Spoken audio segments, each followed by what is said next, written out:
In this video, we'll be learning about reactions involving cleavage of the bond between carbon and oxygen. The bond between carbon and oxygen is broken in alcohols. So, how many reactions are there? Reaction with HX, example HCl, HBr, etc. Reaction with PX3, PBr3, example, and then dehydration reaction. Now, let us look into reaction of alcohols with HX. Example, HCl. Alcohols react with HCl in presence of anhydrous zinc chloride to give haloalkanes. Do you remember where you had studied this reaction? In haloalkanes chapter, preparation of haloalkanes from alcohol. So, alcohols react with acid halides to form haloalkanes. Now, what is happening here? OH goes out, X comes inside giving you RX. OH goes with H giving you water molecule. Now, we have three types of alcohols: primary alcohol, secondary alcohol, and tertiary alcohol. So, the reactivity of primary, secondary and tertiary alcohols are different. Therefore, the end product form should also be different. It should be primary, secondary and tertiary alkyl halides. Now, this reaction can be used to distinguish between primary, secondary and tertiary alcohols, or also primary, secondary and tertiary alkyl halides. This reaction is called as Lucas test. Lucas test. So, I shall write, show it in the form of tabular column here. Test, observation, inference. In the lab, whenever you do any test, you observe, and whatever you learn from the observation, you are going to write it in the inference, right? So, what I am going to do, I have an alcohol. What is my task given? I have to identify whether the given alcohol is primary, secondary or tertiary. I am going to react it with Lucas reagent. What is the Lucas reagent? It is mixture of concentrated HCl and anhydrous zinc chloride. So, we know that alcohols react with concentrated HCl to form what? To form haloalkanes or alkyl halides. Since there are three types of alcohols, I should get how many observation? 3 observation, right? When alcohol reacts with concentrated sulfuric acid and anhydrous zinc chloride, if I get precipitate or turbidity immediately,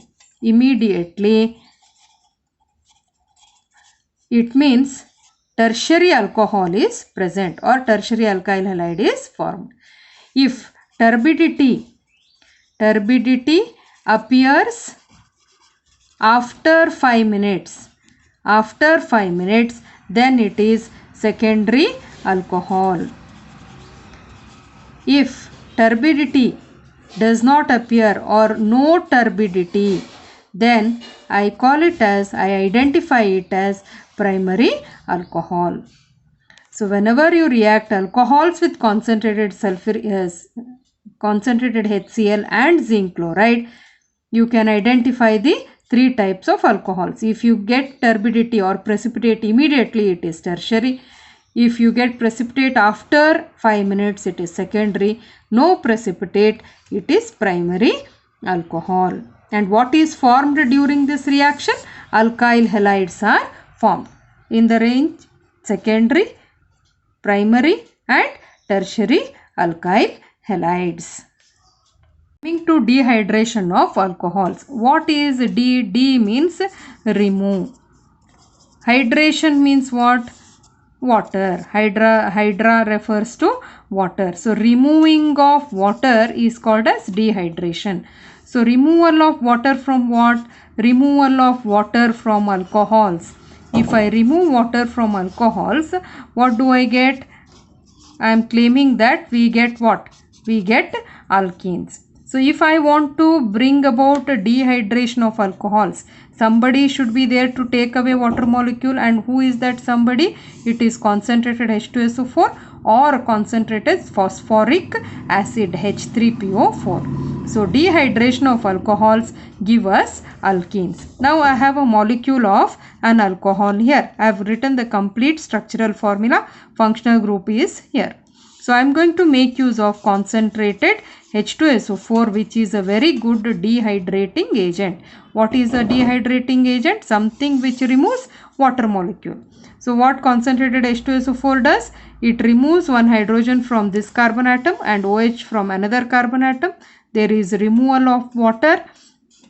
So everywhere I am not going to show hydrogen here. We are left out with one bond here from where hydrogen has gone and from OH has gone. They overlap over each other, leading to formation of a double bond. So what is this? This is an alkene. What is an alkene? Having carbon-carbon double bond. Now again we have three types of alcohols. Which are they? Primary, secondary and tertiary. So the reaction of primary, secondary and tertiary alcohols with dehydrating agent should be different. We need to understand why it is different. Do all the three give alkenes? Yes. Look here. Which type of alcohol is here? Primary alcohol. It is undergoing dehydration in presence of concentrated H2SO4. Look at the temperature 443 Kelvin to give you an alkene. Can you name this? It is ethene because there are two carbon atoms and water is removed.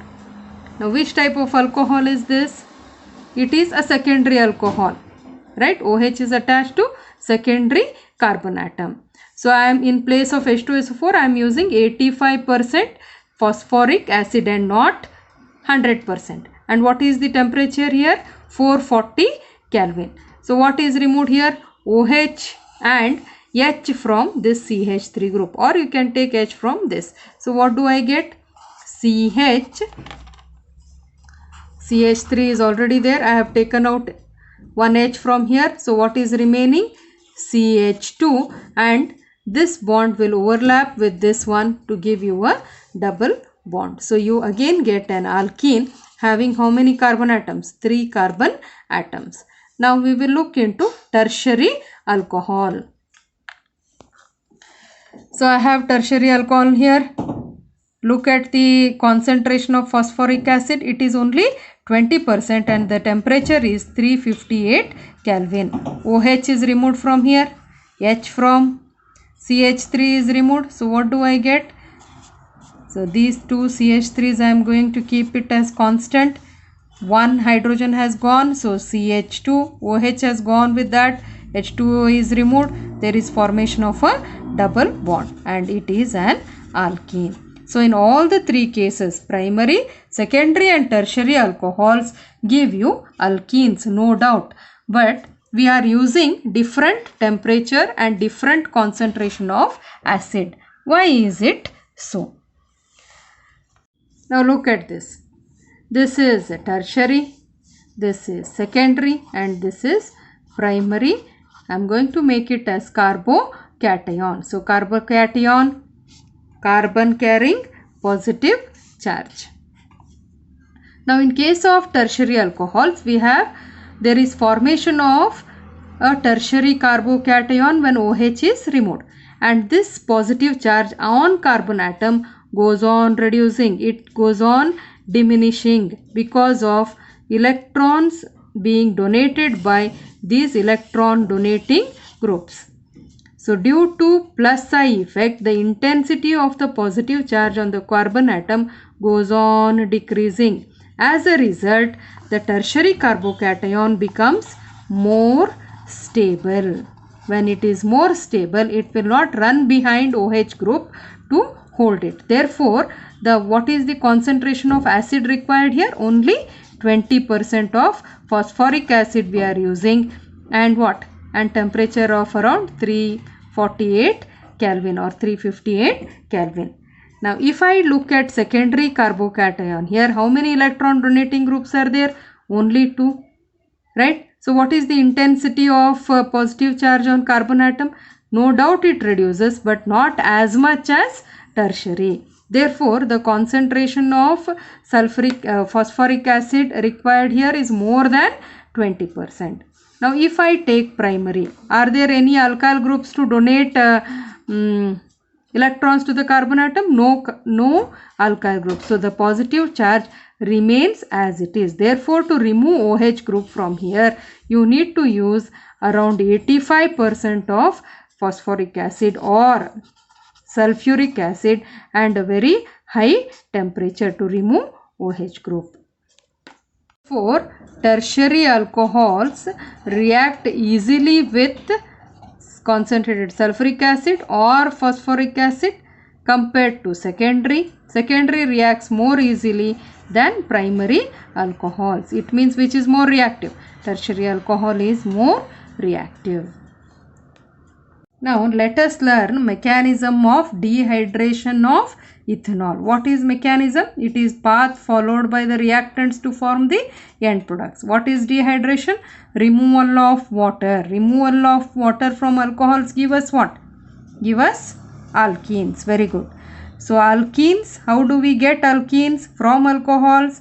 What is the path followed by the reactants to form alkenes? We will look into. It is very important question and it will be asked on question number 33 PU Board Karnataka. Okay, so what is step 1? It is protonation of alcohol. So what is proton? Hydrogen carrying a positive charge. Who gives us this? Concentrated H2SO4 or phosphoric acid. So there is formation of proton and HSO4 minus. Okay, so this proton attacks the oxygen present in alcohols. On oxygen, we know that there are two lone pair of electrons. It is very happy to give away its electrons to this proton. So because proton is deficient, it will give away its electron to proton. So proton has come inside. Proton was deficient of electrons. Now because it has got the electrons from oxygen, no charge is there on proton, but oxygen, because it has given electrons to proton, it has become deficient of electrons. Therefore, I am going to write positive charge on oxygen. Just to confirm that you have written positive charge, you put a circle on oxygen. So step 1 is protonation of alcohol. Now the alcohol is protonated. Step 2 is formation of carbocation. Now who is crying here? Oxygen is crying. Why it is crying? Because it has lost its lone pair of electrons to hydrogen atom. Right? So what it will do? It will start asking for its electron. So carbon will give away its electron to oxygen atom. So electrons which are present in this bond is given to oxygen. So here what do we get? H. How many hydrogen atoms are there? 2. And oxygen, one lone pair is already there and another lone pair is given by carbon. So it comes out in the form of water. So what is left out now? CH3 group, CH3. Then I have CH2. This carbon atom has given away its electron to this fellow oxygen. So it is deficient of electrons. So deficiency, how do I show deficiency? By writing a positive charge. So where is the positive charge present? Present on carbon atom. Therefore, I call it as carbocation. So there is formation of carbocation.